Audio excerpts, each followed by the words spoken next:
Good afternoon. Give me one second as I invite my co-host because we are doing an impromptu unfinished business live. There's a lot of shit going on in the entertainment industry, and I think we need to weigh in on it and talk to you about what we know. And here we are. Hey, mm, Oh, mm. We're matching sunglasses. maybe we're getting to that age. Yep. Did I miss anything? No, I was just basically doing a quick intro to let people know a lot of crazy shit's been going on in Hollywood since the last time we spoke. Yeah, but I think we only have one major one. That's the Titanic of it all. Oh, yes, indeed. I don't know if you want to start with that or anything else that came up recently. Let's go. Let's do this. Uh, I can't think of his name. John Oliver style. Let's do the smaller stories and then get to the big one, which I think most people know. But let's start off with a shocker. Judy Dench defended Harvey Weinstein recently, saying I guess he's paid enough and that he was the major Hollywood scapegoat for Me Too. And she threw in Kevin Spacey in there too, just to boot. Um, my thing is, I admit Harvey was like the big white whale. I think it was because it was such an open secret too that they took him down. But I can't say I feel sorry for him. I think he's getting what he deserved. I just wish the Me Too movement had stayed in fashion a little longer to take down maybe some bigger fish that are out there. Some that we've all heard of and some maybe we didn't even know. Well, yeah, I think that's just been the drawback is that when Me Too happened, obviously there were the people like Weinstein and unfortunately to say Bill Cosby that had to be exposed and brought down because they've been getting away with these dirty deeds for decades and they needed to be called out. But in the process of that, it became a double-edged sword for virtually anybody can make an accusation, be taken at face value. There's no investigations, there's no evidence. It's just a he said, she said, or a he said type of a situation. And Judy Dench, who I do respect as an actress, and I love from the old James Bond films, but she is definitely a little bit off her rocker in this case. Weinstein deserves to be in prison as he is right now. Kevin Spacey, he might have gotten a little bit off, but there's still too much out there to say otherwise. And I just feel like she's in the wrong here. Well, I mean, Kevin Spacey, as with his crocodile tears, is letting us know he's homeless. I've got to stay out of hotels. That's not homeless. Homeless is, you're dumpster diving, digging in the trash for like somebody's half-eaten rotisserie chicken that hopefully doesn't have maggots on it. That's homeless. Exactly. Uh, I mean, and I don't know. He can go join his boy Brian Singer in Israel, and keep making movies. Or, hey, he can run up to Brett Ratner and be like, "Hey, here's a Rush Hour 4. If you're looking for a villain, I'm your guy." The cancel duo back together again, even though they were never together. But It's like Paramount is becoming what Disney was, but the opposite. Like remember when Disney in the '80s was taking everybody out of rehab and resurrecting their careers, like Richard Dreyfuss and Nick Nolte and Bette Midler. Now they're the other way around. We're gonna get Stallone a job. We're gonna give Brett Ratner his career again. Oh, they'll probably even make Leonard Part 8. They won't go that far, but I will say, as a fan of Leonard Part Six, but not its lead actor, I wouldn't mind. Like, hey, Leonard Part Eight, the next generation. We could put Cuba Gooding Jr. in it. And since if we're gonna stay in that league of kind of canceled people, and I think what are some other canceled directors who could make the resurrection with Leonard Part? Josh Trank, Leonard Part 8, and you could put Ezra Miller in there. Or Jason Mitchell is the new Leonard. There's a guy I haven't heard from in a long time. The shameful thing is that Jason Mitchell is a very good actor. Oh, I liked him Straight Outta Compton. It's a shame what happened. Yeah, I don't know what it is with him and female co-stars, but it's just like, yeah, those two don't mix. Um, let's see. Well, I mean, that was one of my other stories. Was Rush Hour 4 got the go ahead due to a certain person in power. Who, since Brett Ratner is directing a $40 million documentary on his wife for no real reason, and I've never heard of a documentary budget said out loud so many times. And First of all, the president I did not vote for, just out of a whim, just pulls something out of his ass and says, "Oh, there should be a Rush Hour 4," and it just gets greenlit with the snap of a finger. Aside from the Brett Ratner issue, who was asking for this movie when Jackie Chan, as you saw in Karate Kid Legends, is already in the retirement age, and Chris Tucker has not been relevant since 2007, maybe even yeah, but before. Chris Tucker is excited. This is his, like, Michael Keaton coming back as Batman for him. He's like, yo, I ain't seen this much money in years. So, and I'm wondering though, will his Democratic liberal minded friend Ben Affleck and Matt Damon now not put him in their next production? And I wouldn't be surprised. And they just go and get Kevin Hart to replace him for everything that they got. oh, is the live a place for the tirades? And Pretty much. I mean, that's what's going on okay, lately. okay, Kevin Hart, stop selling out literally. Ugh. You got the Rodea, then you go on Z-Way, and everybody knows how this talk show goes. You just roll with the punches. You're sitting here contemplating real freaking answers to silly questions. And I'm like, and you keep trying to defend yourself. You keep trying to be a politician. You're trying to be George Clooney.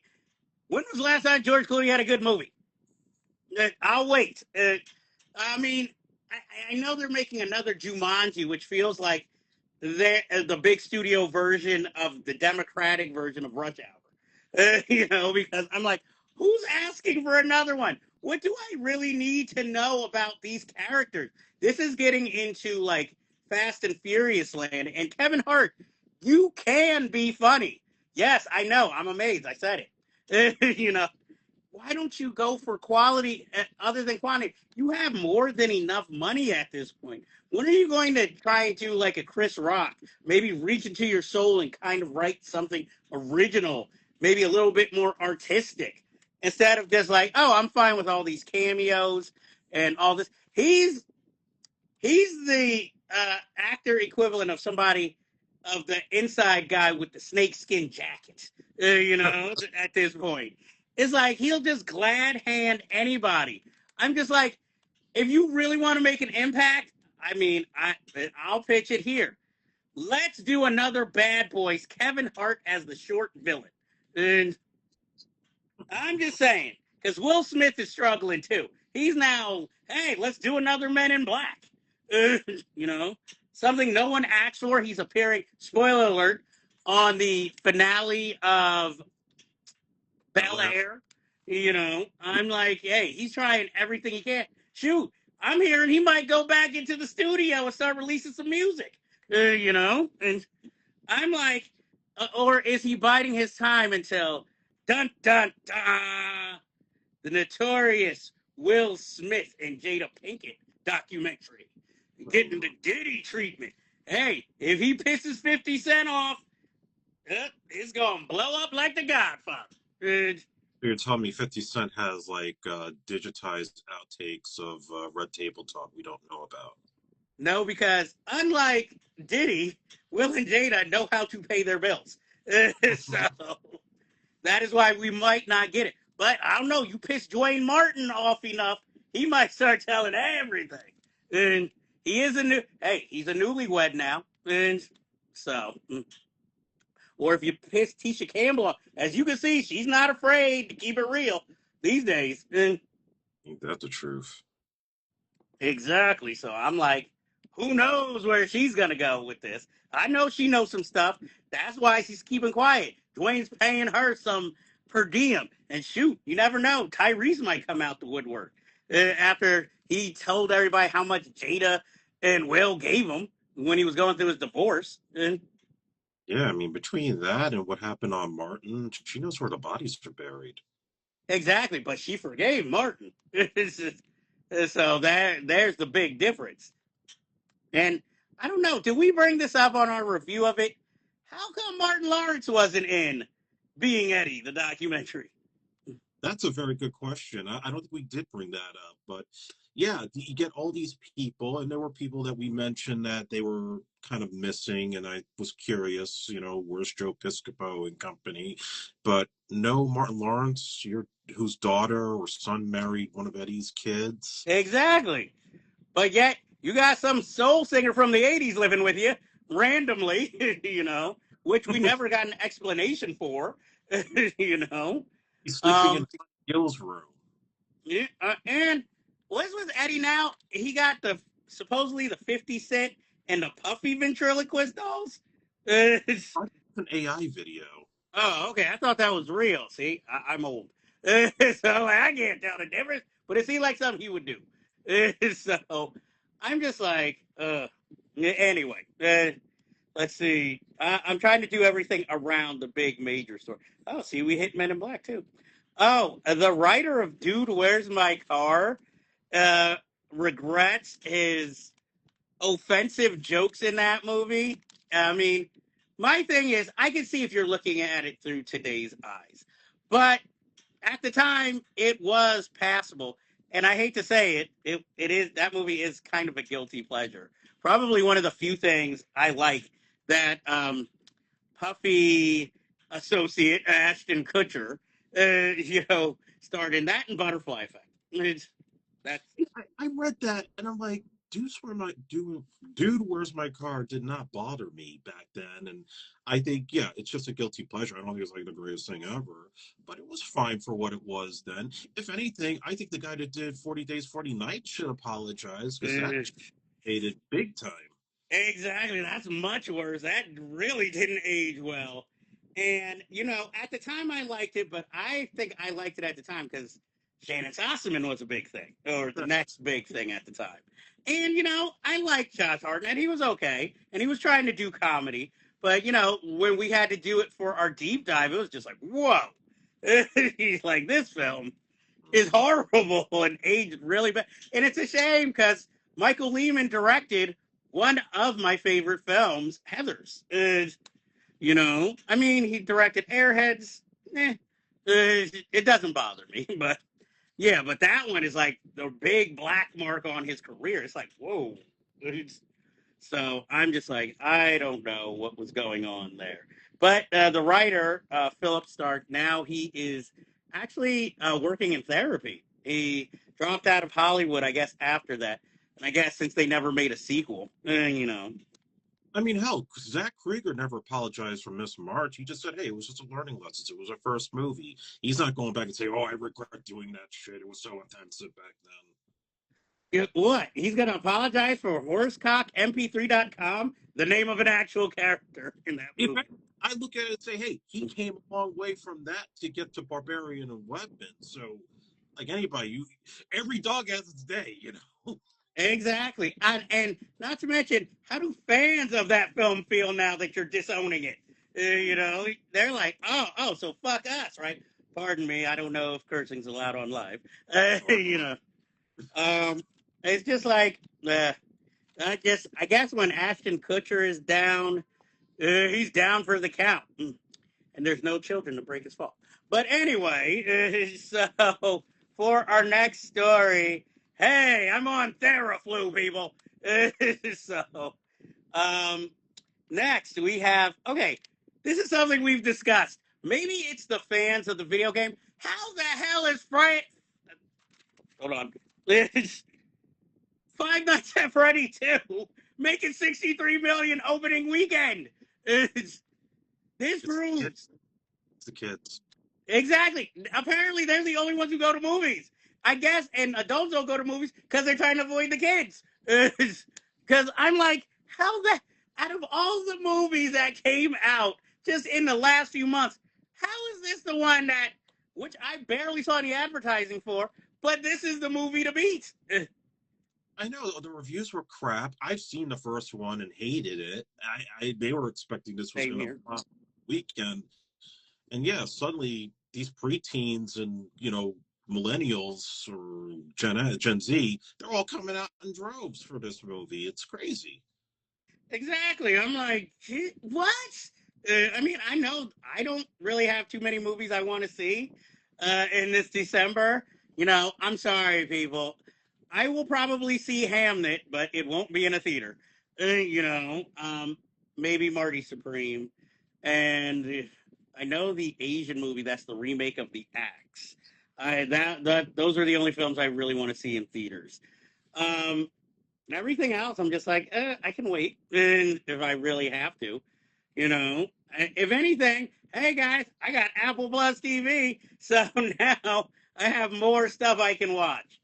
So I'm trying to catch up on shows mostly, and a movie we'll review in the future called Wolves, one of the worst movies of the year that didn't come out this year.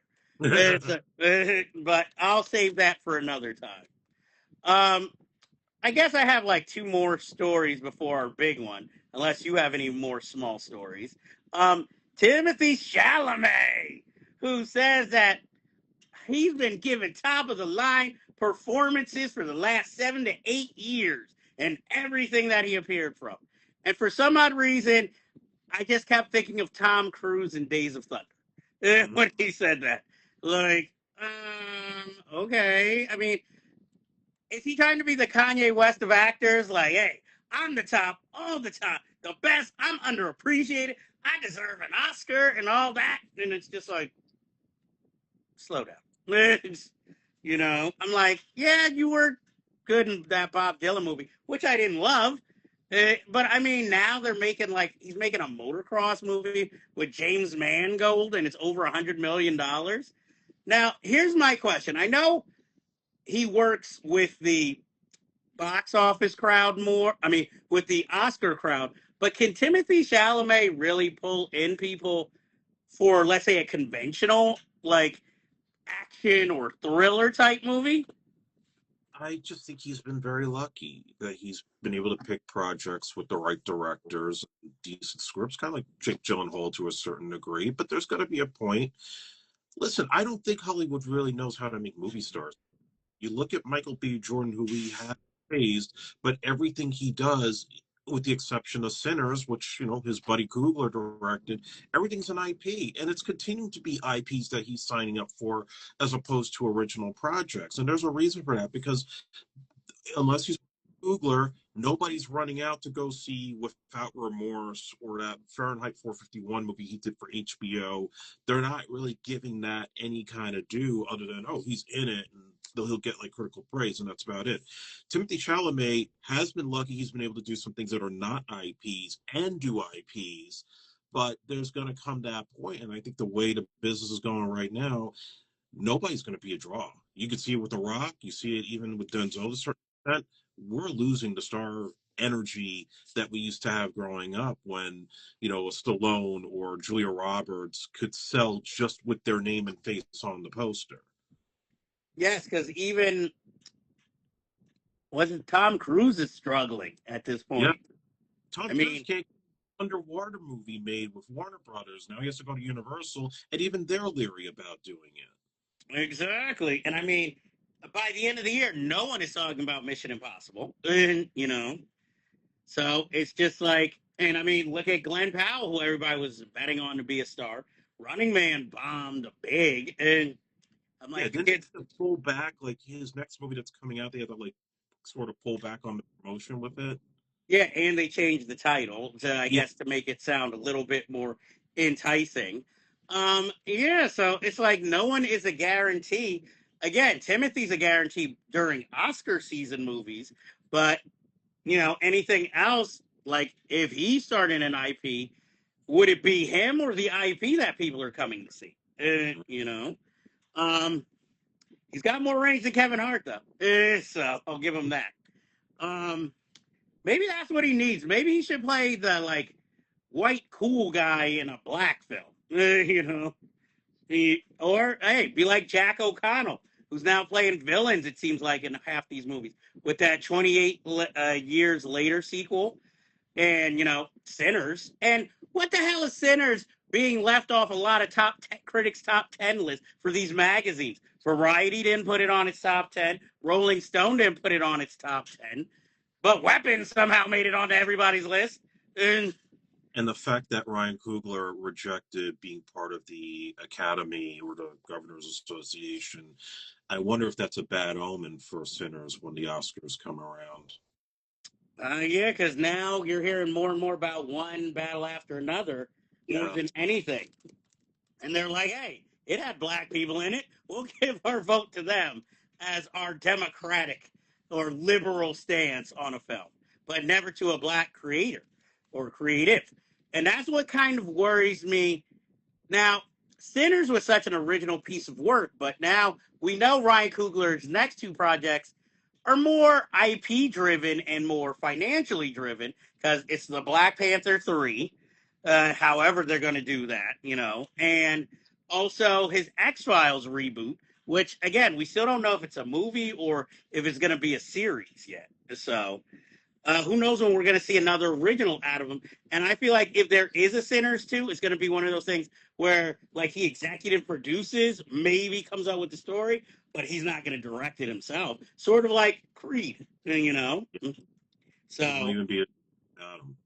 exactly. Shoot, who knows? Michael B. Jordan might be like, ha, time for me to direct again. Yep. And Jonathan Majors is coming back for no reason. He can make all the civil rights comments he wants. Girl, you're my Feeny Shakur. You my Angela Davis. So of course Megan Good's got to be in it.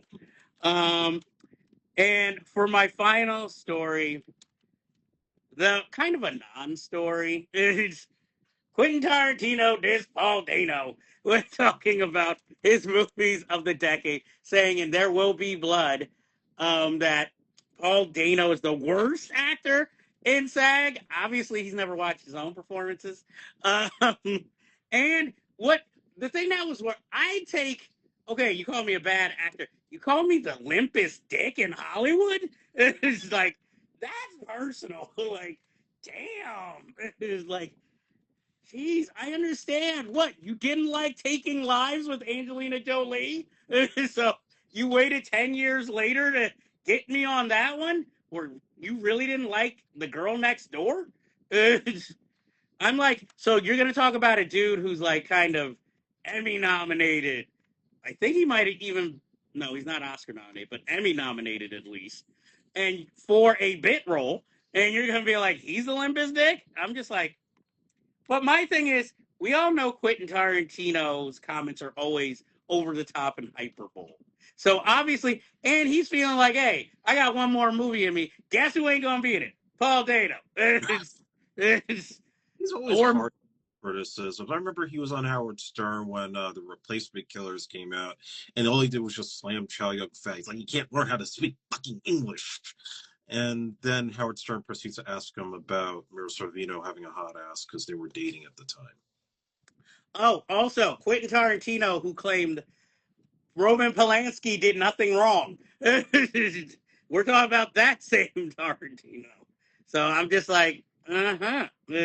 So that's why I'm like, and you guys are shocked he's dissing Paul Dano and Matthew Lillard, another person who I guess won't be in his 10th movie.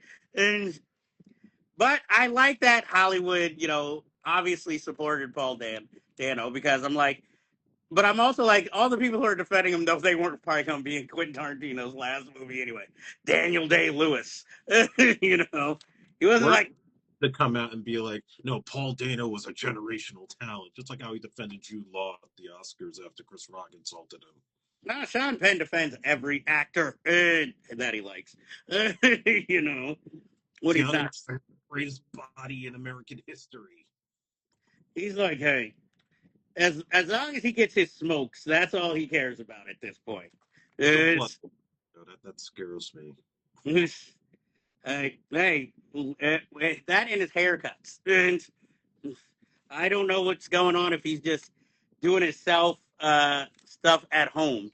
So now let's talk about the big story. Because that was all I got. Unless you have some smaller stories you want to discuss. No, nothing comes to mind right now. Okay. Paramount. Well, first, um, hold on. Now Netflix, of course, wants to buy Warner Brothers, and they made a bid, 78 million billion, and Billion. and everybody lost their minds because WB obviously owns all these other subsidiaries, so then Netflix would own those.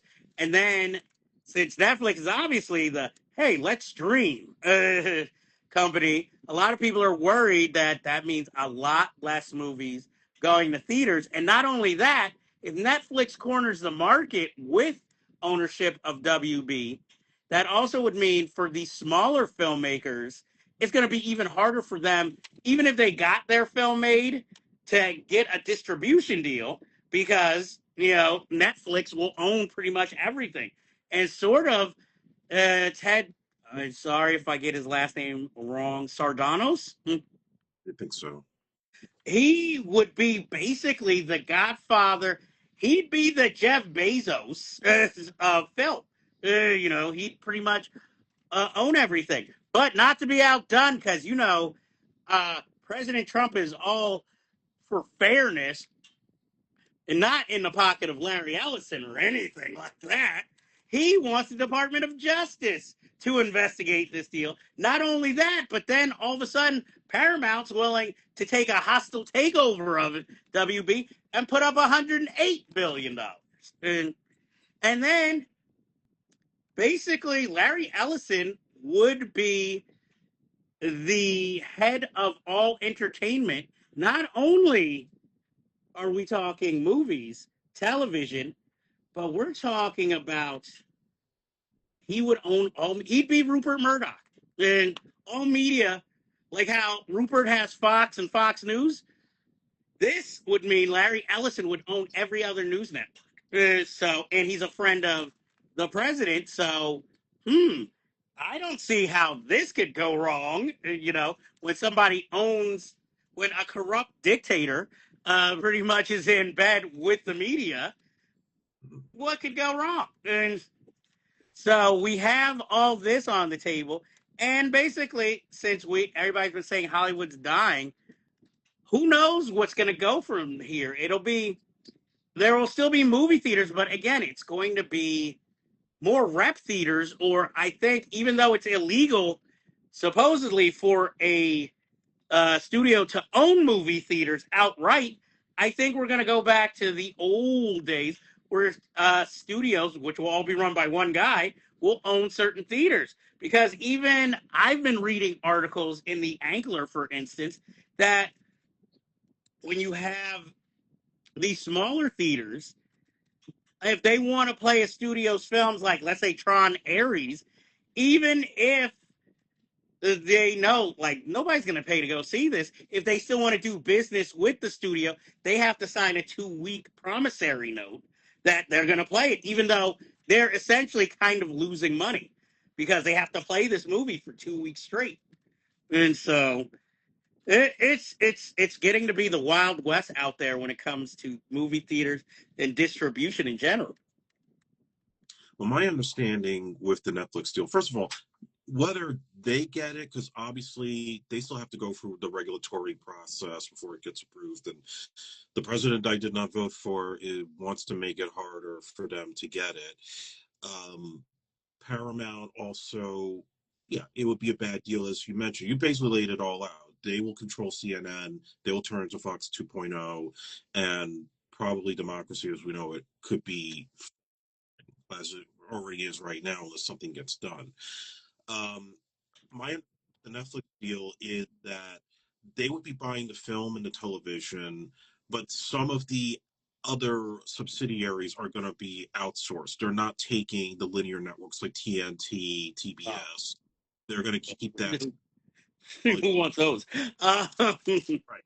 Uh, but either way, it's going to be bad for theaters. It's going to be bad for physical media, which is already getting archaic for people.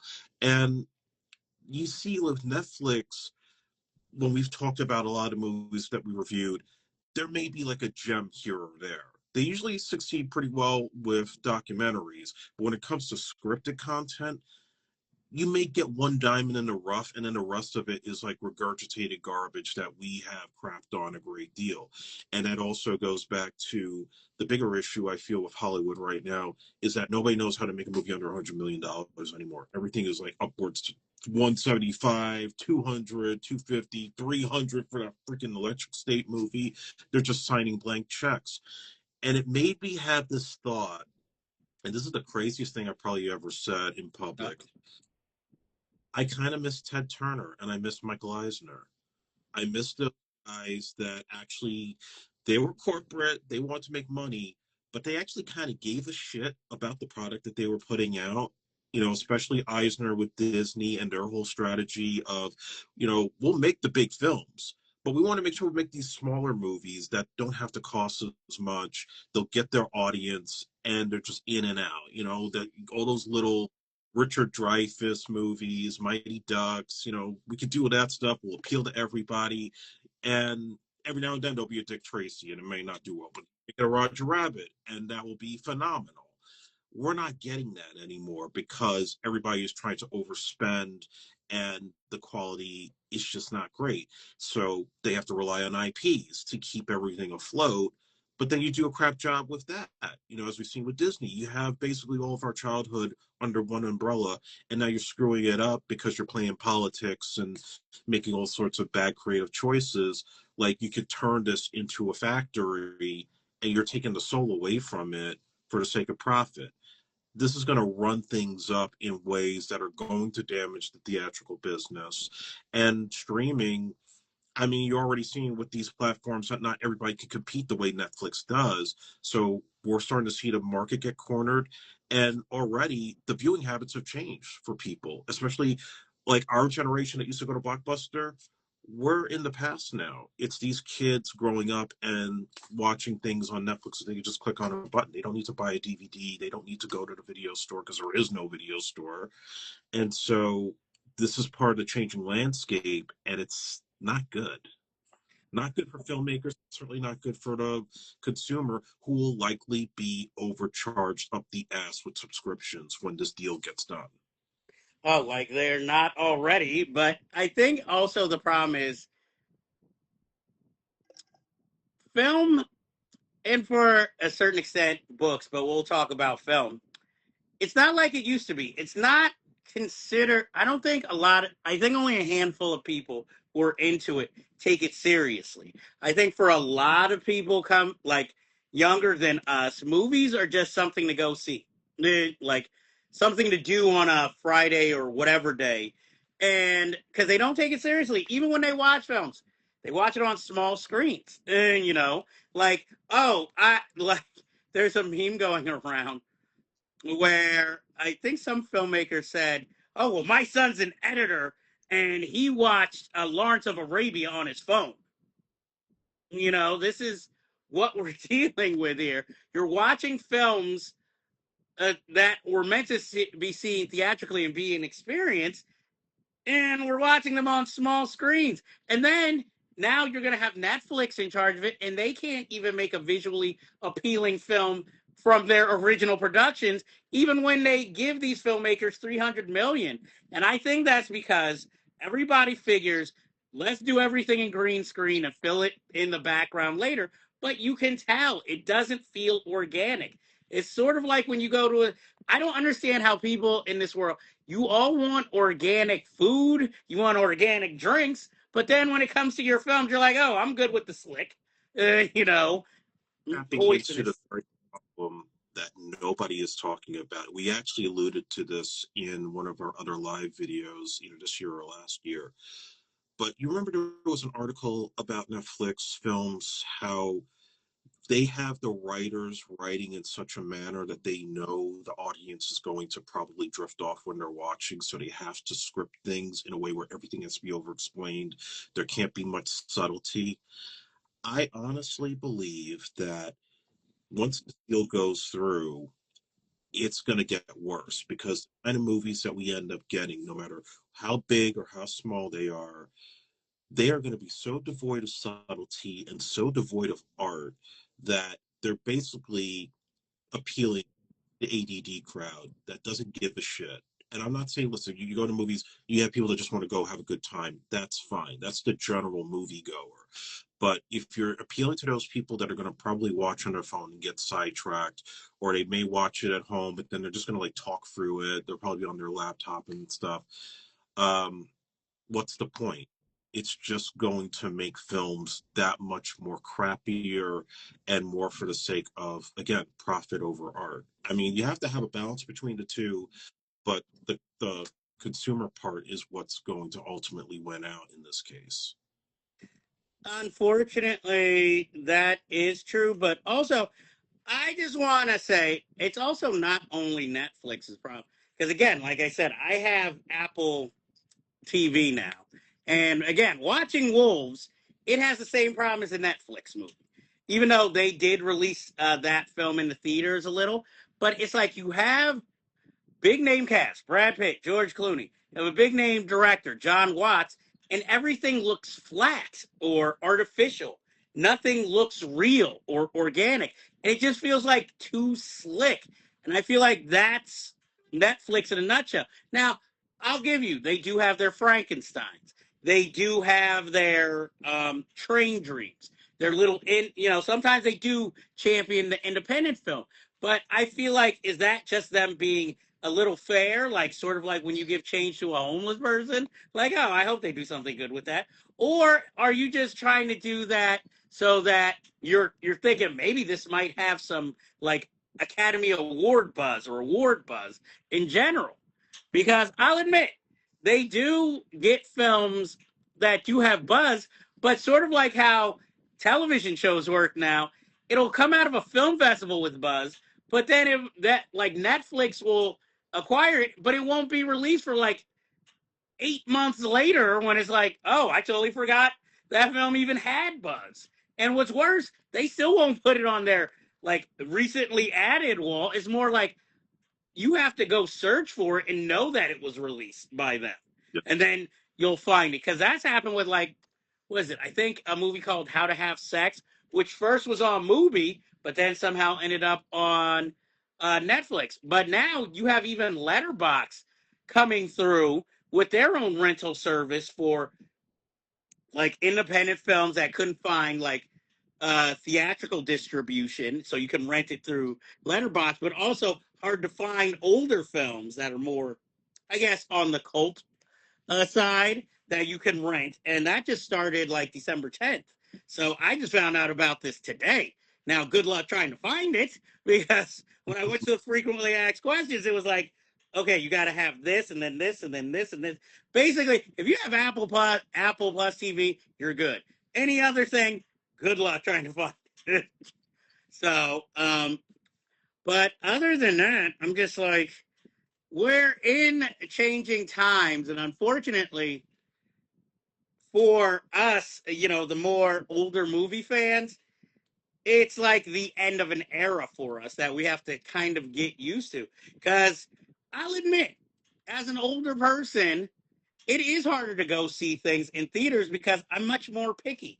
And plus, the prices have gone up. Whereas when I was in high school, every Friday, every weekend, I was at the movie theater going to see whatever was offered. Even if I wasn't necessarily 100% interested in it, I just wanted to see something in the theater. Now, like I said, as I said earlier, like this December, tons of releases. Half of them I don't really want to see. I want to support the theatrical experience, but it doesn't help if I'm not really that interested in these films because there's nothing that screams to me. And, no, obviously I'm not going to go see Friday Night at Freddy's 2. That's not my jam, so to speak. And I mean, I don't know, because I mean, you already had Alamo Drafthouse go bankrupt this year also. And so even with them offering you food and drinks, it's not really helping to make it an overall like a cinematic experience where it's like almost like going out for the evening. That's not even working half the time. So it's just I really don't know. That's why do you think most theaters started serving alcohol? you know, because they want you to spend more money. Plus, if you've been drinking, maybe you'll want more stuff. Like you might get hungry and decide, you know what, I will take those chicken fingers. But my thing is, it doesn't help that these theaters are becoming like Chinese food restaurants too. Whereas once you used to order, oh, I'll take a burger and fries, and it was plentiful. Now it's like school lunch. It's so small and the portions. So, I mean, that has nothing to do with Netflix. But I'm just saying, here's the thing: if you want people to come back to theaters, you got if you're going to charge them an arm and a leg, you have to give them something too for the money they're paying. You Oh, know, yeah. it's sort of like groceries. It's like I'm paying more for the same stuff, you know. But yet, as you say, the president that I did not vote for is sitting here saying, "Oh, economy's fine and grocery prices have gone down." For who? It's sort of I mean, like when yeah, you go ahead. act, yeah, when you ask somebody how much a gallon of milk costs. If they can get it right, obviously they know what's going on. If they don't, they don't. And that person who is in the White House obviously does not. But he'll insist he does. And that he's the healthiest, hardest working, putting in more hours than any other person in the world. And oh, my favorite, he's a he's the healthiest president of all time. And Yeah, he works so hard that he has to be videotaped falling asleep in meetings because he's been working hard all night for the American people. well, like yes, it's working so hard for those farmers that he gave all this money to Argentina for their beef and their crops. Look And over the yeah. and he cares so much about America that the only immigrants he likes are white South Africans. So the theatrical experience. I mean, we could talk from our own personal experience. Going to Draft House in Brooklyn before the pandemic, it wasn't just fun to go and see those movies and be normally with a crowd that was pretty respectful, but that you had a gift shop right there. You might be enticed to go and buy like one of these records for a soundtrack. They had T-shirts, they had books, they had all this memorabilia. I like that. And I feel like buying that stuff helps the theaters to thrive. But since the pandemic, there's no gift shop. There's nothing. It's just bare bones. And if you go to certain AMC theaters, like the ones in Jersey that I've been to maybe in the last 5 years, I mean, it used to be it's a dine-in theater. You go in, you make your order at your seat, and then they come with the food before the movie starts. Now it's the whole thing of, oh, there's a kiosk that you have to actually like put your thing in for, and then you have to pick it up physically, just like in the old days, and bring it to your seat. That's not the point of the dine-in theater. And that's what turns people off when you're going to the movies now is that you're sort of what was supposed to be the enticing selling point. Now you're kind of downplaying it and downsizing it. Sort of like, fuck it. We're not going to spend the money. I'll just go to my stop and shop. I'll go buy my popcorn, drinks, and alcohol, and I'll go sit at home and watch it at home. That's why people are not going out and they don't want to deal with the bullshit of the phones and people talking through, which again is also part of the bad habits of going to the theater. And so what do we do to combat that? You talked about like there's a theater in the city where now they have like living rooms you could sit in and yeah, watch your right. and how expensive are those rooms though? Yeah, not And everyone can support that stuff. So they're not a push and pull. I want to support the theaters, but sometimes they don't make it easy enough for me to go out and see stuff. exactly, like, well, I mean, this isn't. Well, it is Netflix's fault because they closed all the video stores. But again, it's sort of like how when we were growing up, you could go to video stores, record stores, talk movies, get recommendations and all that. And yes, I know there's the internet, but you can do 50,000 things on the internet it's not the same, as sitting with or walking and talking with someone. And then you wonder why we're all so rude to one another because all we do is talk on this. And like in the old days, there would be no need for us to do this. We would find our own community and people to talk to. And not that obviously we love our fans and talking, but it's like, unfortunately, now this is a necessity for you to find your people or to really get into these conversations. And I know this might be more of a first world problem, but as you can see, all the politics are also coming into and affecting now the film community, which is supposed to be leisure. And now you can't even enjoy that, And I mean, we're going back to like when we were growing up, and whether you saw the movie in the theater or not, you had to wait 90 to like maybe 120 days for it to actually be available in your video store or to be sold. And you bought it, you rented it, then you saw it on cable like a little while later, and then it would pretty much, that's where it would live and live on for the rest of its run. Now we have been conditioned to just say, okay, the movie's out for like 2 weeks, and then it's on VOD or it's on a streaming platform. So that's another reason why, especially for young people, they could just go and be like, I don't need to pay 17.50 or whatever the ticket price is now. It's going to be on streaming in 2 weeks. I could just get it with my subscription, or I could crack it. So that too is going to get lower and smaller if you even still have theaters left. They're going to be like, no, fuck it, wait for it on Netflix when it's out. Who's running seeing the new Knives Out? Maybe the purists and anybody's eager to go see it, but everybody else is like, hey, it's coming out Friday. I don't need to pay to see it. I'll just wait for it to come out. Yeah, unfortunately, that's the way it's going to be. And again, I'm happy Netflix put out Train Dreams, for instance, which I recently watched, but that is something that needs to be watched in a theater to get the full experience, to truly feel the rhythms of the film. And I mean, I don't get me wrong, I love the film, but I even watching it, I could tell, yeah, I'd probably have stronger feelings for this film if I had seen it in a theater. It reminded me of a Terrence Malick movie. You can't watch. I mean, you have no choice now, but you can't really feel a Terrence Malick movie if you watch it at home on, streaming versus in the theater. As incomprehensible as these films might be, I still think it packs a stronger punch with the experience. Just like watching Birdman from years ago. I know if I had watched it at home, it wouldn't have held my interest as much as when I saw it in the theater, where I was basically transfixed watching that film. You know? You told me stories about like when he saw the French Connection and seeing that in the theater with the car chase, how intense it was to be sitting in the perspective of Gene Hackman under the underpass and how scary that looked on a big screen.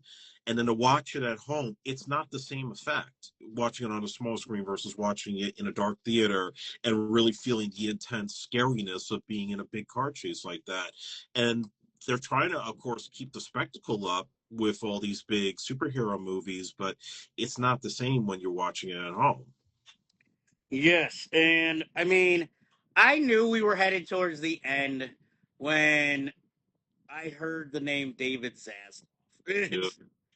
I mean, the guy sits there, comes into the company, acts like he's going to revolutionize it, and then sold out to the highest bidder after kind of putting handcuffs on most of the filmmakers there. I mean, is Peltz even still in power? And No, I think he got voted out. well, racism will do that. Well, open racism. So, But and that brings another point, which is, granted, yes, Hollywood has always been commodity driven, hence having any big summer blockbuster that has all these licensed products from toys, video games, and so forth. We've been used to that. But I would argue that the people that were running those studios way back before we were ever born, they actually liked movies. They cared about movies. Robert Evans used to make the script the star before even the director and the actor. That's how important it was back in those days.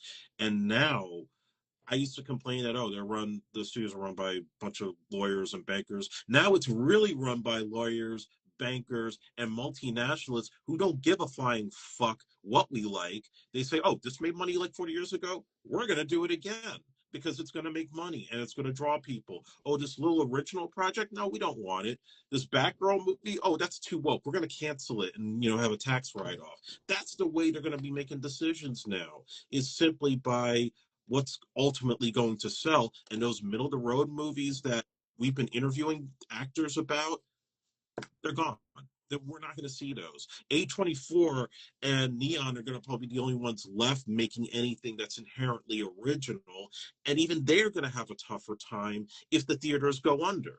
Well, A24 is already having a tough time because they're spending money on movies like Eddington, which I'm happy, original stuff. And we will But talk about Eddington. But they spend, like, again, they give so much money and then get so little return. That's why now when you go to A24, even if you see a product by A24 in a store, it's like, oh, you have to pay this much to get it. And forget if you want to get a membership to their company, which does give you discount movie tickets, but also, can you afford the monthly fee just to be, devoted to this one studio? Even if they are making original stuff. So it's like let's say you want an A24. I think they were selling hats and T-shirts. There's $30 to $50 right there that you're paying. And forget if it's something like specifically special for a movie. But then to get certain things, you do have to join A24's membership. Like if you want, I mean, luckily they keep putting out the script books in stores, but like Yeah. certain exclusives, you have to join just to get. So it's sort of like OnlyFans, where not only am I paying for this service, but now I also have to pay another fee just to get this product. So every basically capitalism rules overall everything now. And when you have a fascist in the White House, he's going to get rid of all boundaries, laws, rules, which is why we have all these basically CEOs and heads of industry owning everything. And we're still having to pay more while they make more money. I mean, you have Zuckerberg, Bezos, Musk. They've all even tripled their initial worth in what, 1 year of Trump being in the office? I'm like, look, they were going to make money either way, but this is ridiculous. And in fact, you gave Musk the head of the Department of Justice. Like, I mean, it's just like there's no boundaries. We have a podcaster who's the head of the FBI. It's, I mean, this is the bottom line, Jeff. This is what these rich folks voted for last year. They're acting like it's the roaring 20s. They are spending like crazy, merging like crazy. And I don't like where this is going to end up. I'm sorry to say. no, it's going to be.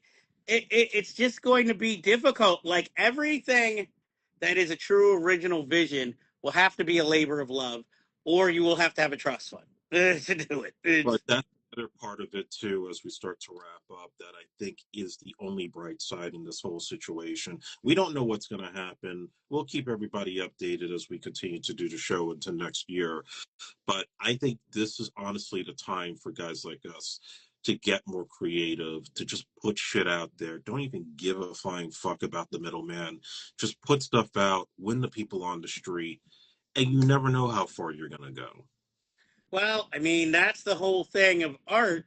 And I mean, these days, that's the only way to go is get a audience behind you. And, that way you can keep creating, but do it for your own original creation, imagination, and visions, not specifically, oh, well, I don't know, butt lover 23 like my work, so I got to take their notes of what they say. Yeah, So or any corporate assholes who just don't give a shit, and they spend like crazy, but then they don't really any emotion or soul into the work. I don't want to make movies for those people. I want to make movies for that kid that wants to go and buy those action figures after they see it. I'm like, you see what capitalism and questionable morals did to Diddy. So don't you want to? Don't if all of you love and respect David Lynch, don't you want to be more like David Lynch? I'm not saying make movies in the same manner, but have an original voice, have an original vision, and put it out there. And if some people understand it, cool. If they don't, even better. Because at least they can say, I haven't seen that before, or I've never seen, or no one's ever put a story in front of me like that. And Not everybody has to be Steven Spielberg. Not everybody has to like hit billions of dollars and make the greatest movie of all time. You could be a David Lynch. You could be a Jim Jarmusch or any other director, even Spike Lee. You just do your work. You appeal to who you appeal to, and you build a following, and that creates a legacy in its own right of individual voice that stands out and doesn't fall in line with everybody else trying to create the same regurgitated product at every turn. Same product, but just redressed it every time it's put out in the store. yeah, he basically, even though I know he's not the best, or maybe he is the best, be like Francis Ford Coppola. Keep swinging for the fences, and if you have, with what you have, and just see what happens. You could revolutionize or at least inspire someone else, even if that project doesn't turn out the way maybe you expected. And you know, I hope people aren't thinking, "Oh, this is the Grumpy Old Men podcast," or this week. But we're trying to we're trying to alert all of you to this stuff. All is not lost, but you got to open your eyes and be true to yourselves, most of all. And if you think we're full of shit, comment, tell us. Get debate with us. We don't mind. All ideas are welcome. We're not like certain political figures. We actually listen to the people. Mm. So I mean, all I can say is for all of you out there, thank you for continuously watching us and supporting us. I know I probably say this every year. Next year, I'm gonna put something out. Just like Andre Joseph. Don't you have a new project out? Yeah, I do. Well, first of all, The Last Vendetta is still out on Tubi and Amazon. You can check it out right now. And I have a new short film in time for the holidays called Brooklyn Lights. It's a very personal film that I made. I actually shot it last year, but I held it up until now. So that's on my YouTube channel as we speak, AJ Epics Productions 1, which is up on my link tree if you want to tap on that in my Instagram profile. And yeah, definitely check it out. It's been getting some good notices, and I was happy to do it, and everybody around it was really amazing.